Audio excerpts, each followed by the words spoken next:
ስጋ ሁሉ ጊዜ የሚፈልገው ምቾት ነው። የእግዚአብሔርን ነገር አያስፈልገኝም ነው። እንግዲህ ስለ ክርስትና ስናነሳ በጣም መሰረታዊ ነገር ቅድም ያነሳነው ነገር የመጀመሪያው ስናነብ ያነበብነው ኢየሱስን ላየው ፈልጋለሁ ነው ጥያቄው እኮ። የሰው ልጅ ሊከብር ነው፣ ሊሞት ነው፣ ወደ መሬት እምብርት ውስጥ ለ3 ቀን ሊገባ ነው። ለአንዳንዶች ያከትምለታል ነው።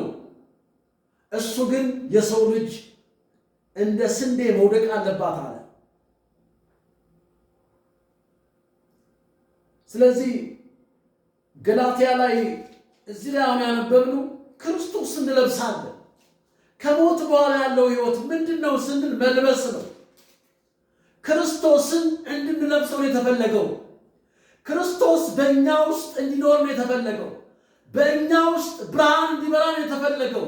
ብርሃን እየጨመረ እየደመቀ እየተንዠረገገ እንዲሆን የተፈለገው። የገሃነም ደጅ እንዲዘጋ ነው የተፈለገው።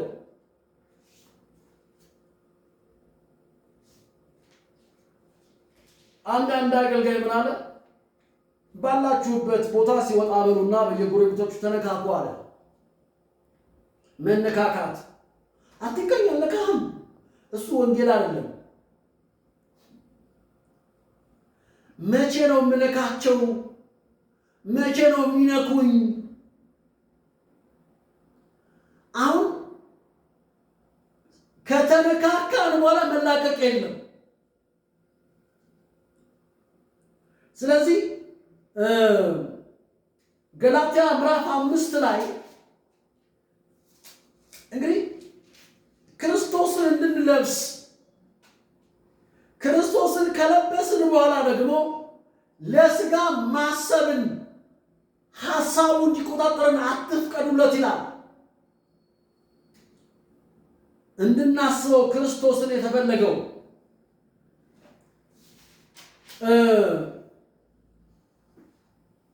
እንደዚህ ይላል። ገላትያ ምዕራፍ 5 ቁጥር 25 እና 26 ገላትያ ምዕራፍ 5 በመንፈስ የምንኖር ከሆነ በመንፈስ እንመላለስ፣ እርስ በርሳችን እየተጎነታተልንና እየተቀናናን በከንቱ ውዳሴ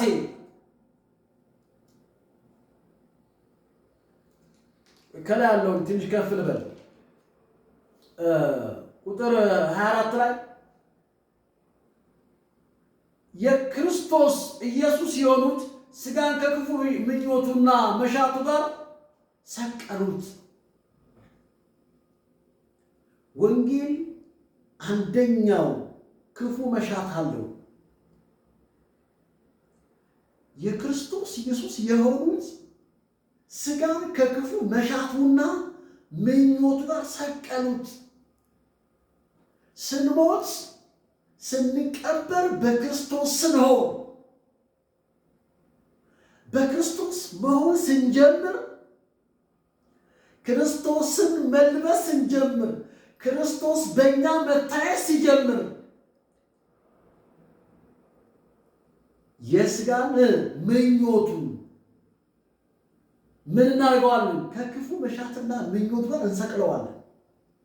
በመንፈስ የምንኖር ከሆንን በመንፈስ እንመላለሳለን።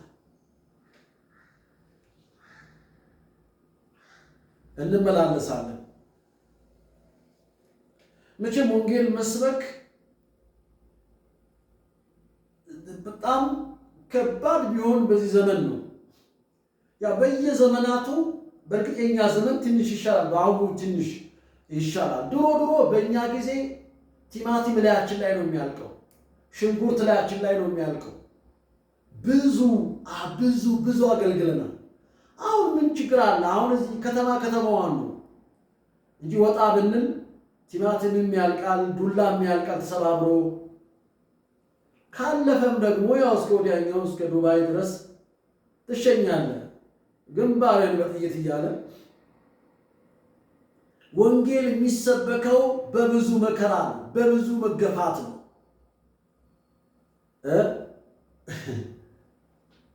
ወንጌል ልክ የሆነ ችግር ተነሳ ሲባል ሮጠን አሜሪካ ሄደን የምንደበቅበት አይደለም። እሱ ባይሆን ጥሩ ነው። ፊት ለፊት ተጋፍጠን እውነት አርነት ያወጣል። እውነት የምንሰብክ ከሆነ እውነት አርነት ያወጣል። ስለ እውነት መሞት ክብር ነው።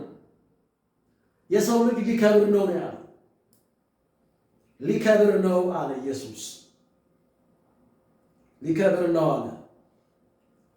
የምንከብርበት ጊዜው አሁን ነው። ስለዚህ መክበር ማለት በመሞት ነው ክብር የሚመጣው።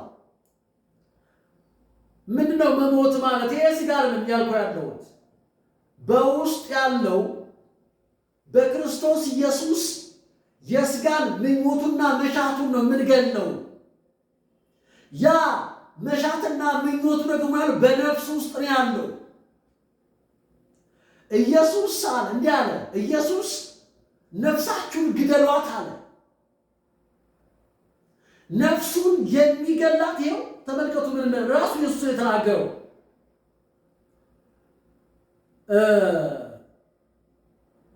ስንዴ ወድቃ ብቻዋን ትቀራለች፣ ብትሞት ግን ብዙ ፍሬ ታፈራለችና ሕይወቱን የሚወድ ያጠፋታል አለ። በዚህ ዓለም ሕይወቱን የሚጠላ ግን ለዘላለም ሕይወት ይጠብቃታል አለ። የሚያገለግለኝ ይከተለኛል። እንዴት ነው የሚከተለኝ? የሚያገለግለኝ ይከተለኛል። ምን በመሆን? በመሞት አሮጌውን ሰው በመግደል። ምን ማለት ነው አሮጌውን ሰው መግደል ማለት?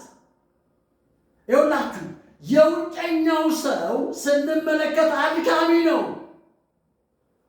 መጽሐፍ ይለናል በውስጠኛው ሰው እንድንመላለስ የተፈለገው በመቅደሱ ነው ያለነው። እንግዲህ ማንም በክርስቶስ አዲስ ፍጥረት ነው። አሮጌው ነገር ብሎ አልፏል ይለናል። የሚያገለግለኝ ቢሆን ይከተለኛልና እኔ ባለሁበት አገልጋዬ በዚህ ይሆናል። የሚያገለግለኝ አባቴ ያከብረዋል አለ። ከዛም ያለ ኢየሱስ አሁንስ ነፍስ ተጨነቀች አለ። መሞት ሲመጣ የወንጌል ስደት ሲመጣ የምትጨነቀው ነፍሳችን ናት። ምን እበላለሁ? ምን እለብሳለሁ? አሁን እኮ ጴንጤና እኮ ሌላው መለየት እኮ አቅቶናል እኮ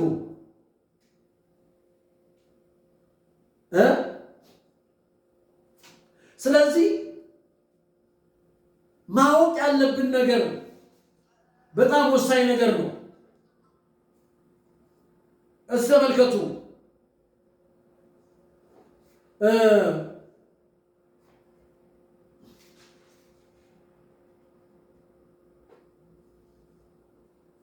ወደ ቆሮንቶስ ላይ ያለውን ቃል አንብበውና መልእክት ላቁም። በዚህ የውስጠኛው ሰው ማን ነው ስንል ተመልከቱ ምን እንደሚል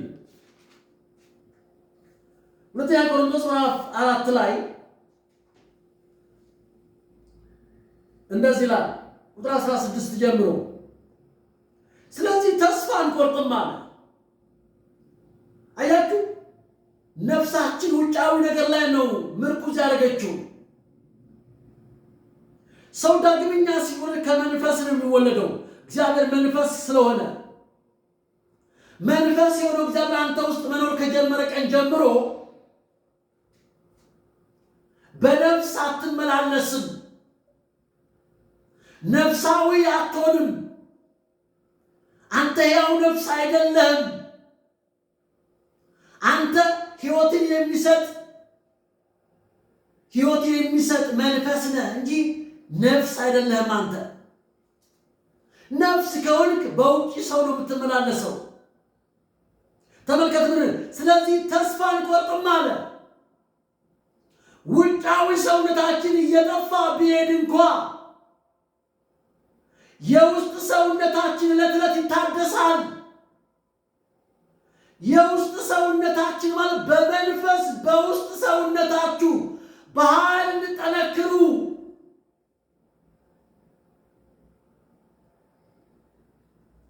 በውስጥ ነው እግዚአብሔር እንድንኖርለት የፈለገው። ስንዴ ስትሞት አሮጌ ነገሯን ጥላ በስታ ትነሳለች። ስለዚህ በውስጥ ሰውነታችን በክርስቶስ እንድንኖር ነው የተፈለገው። ኢየሱስ ሞቷል እያለን እየጠቆምን አንኖርም። እዚህ ውስጥ ነው ያለው ኢየሱስ። በመቅደሱ ነው ያለው፣ በማደሪያው ነው ያለው። በእኔ ኑሩ እኮ ነው ያለው፣ እኔ በእናንተ ብሏል። ስለዚህ እግዚአብሔር ያለው በእኛ ውስጥ ነው ያለው። እግዚአብሔር በሰው ውስጥ ነው ያለው። እግዚአብሔር መንፈስ ነው፣ የሚመለከው በእውነትና በመንፈስ ነው ካልን የምናመልከው እግዚአብሔርን ከሆነ ከመንፈስ ተወልደናል፣ የመንፈስ ልጆች ነን። በመንፈስ እናመልከዋለን። ስለዚህ ተመልከቱ ምን እንደሚል የውስጥ ሰውነታችን። ስለዚህ ተስፋ አንቆርጥም። የውጭ ሰውነታችን ቢጠፋ እንኳ የውስጥ ሰውነታችን ይታደሳል። ምክንያቱም ቀላልና ጊዜያዊ የሆነው መከራችን ወደር የማይገኝለት ዘላለማዊ ክብር ያስገኝልናል። የሚታየው የጊዜው ነው፣ እዚህ የሚቀር ነው። ዳግመኛ ስንወለድ ከሰማይ የመጣ ነው፣ ሰማያዊያን ነው። መንፈስ ሆነን ተወልደን መንፈሳዊ ሰማያዊያን ነን። የምናወራው የምንተነፍሰው እሱን ነው።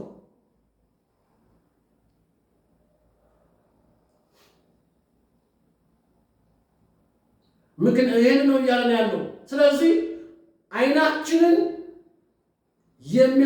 የሚያተኩረው በሚታየው ነገር ላይ ሳይሆን በማይታየው ላይ ነው። የሚታየው ጊዜያዊ ነው፣ የማይታየው ግን ዘላለም ነው። ኢየሱስ ያለው የዘላለም ሕይወት አለው የተባለው ከእግዚአብሔር ስትወልድ ከዘላለም የተወለድከው ዘላለም ከሆነው ከእግዚአብሔር ተወልደህ የዘላለም ሕይወት አለ። በዘላለም ውስጥ ነው የምንኖረው። የምንተነፍሰው የምንናገረው የዘላለም ቃል ነው። ስንዴ ካልሞተች ብቻዋን ትቀራለች።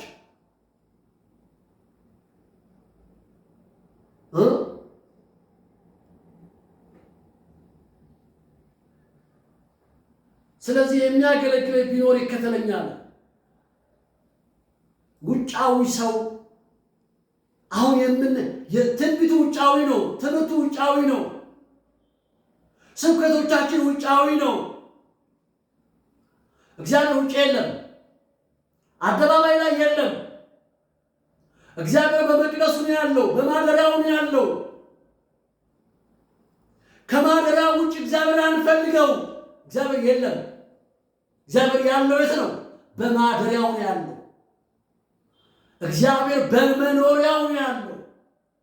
እግዚአብሔር እንድናከብረው የሚፈልገው እንደ ቃሉ ካፉ በወጣው ቃል መሰረት እንድናከብረው ይፈልጋል። የእግዚአብሔር ፍቃድ ምንድነው ስንል በውስጥ ሰውነት እንድትመላለስ የፈለገው።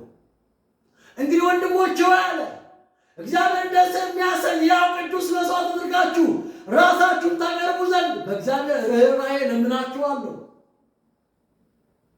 በእግዚአብሔር ርኅራኄ ለምናችሁ። ለአእምሮ የሚመች አገልግሎት የሚሆን በውስጥ ሰው ስትመላለስ ነው።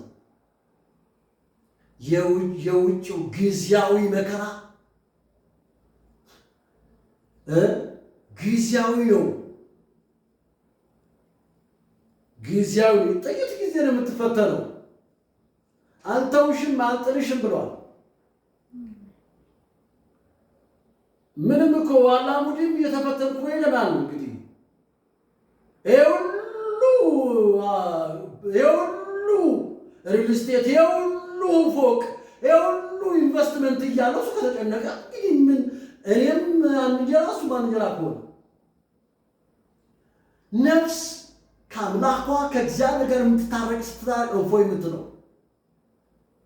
ነፍሳችሁን ግደሏት ብሏል ኢየሱስ። ተመለሱ። በትንቢት ነፍስ አትሞትም። አሁን ተሸሽገን ያለነው በትንቢት ሰበብ ውስጥ ነው።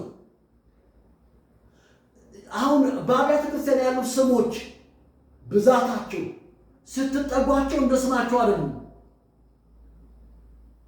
ሁሉም ነፍስ ላይ ያተኩር፣ ነፍሳዊ ትኩረት፣ ነፍሳዊ ዕውቀት። እንመለስና መንፈስ ከሆነው ከእግዚአብሔር ጋር እንደግ። ስለዚህ ያኔ ነው ለውጥ ያለው። የማይታየውን ስንመለከት ዕለት ዕለት እንለወጣለን፣ ዕለት ዕለት እናድጋለን፣ ዕለት ዕለት ትውልድ እንማርካለን፣ ዕለት ዕለት ትውልዱን ከእግዚአብሔር ጋር እናጣብቀዋለን። እወዳችኋለሁ። ሃሌሉያ።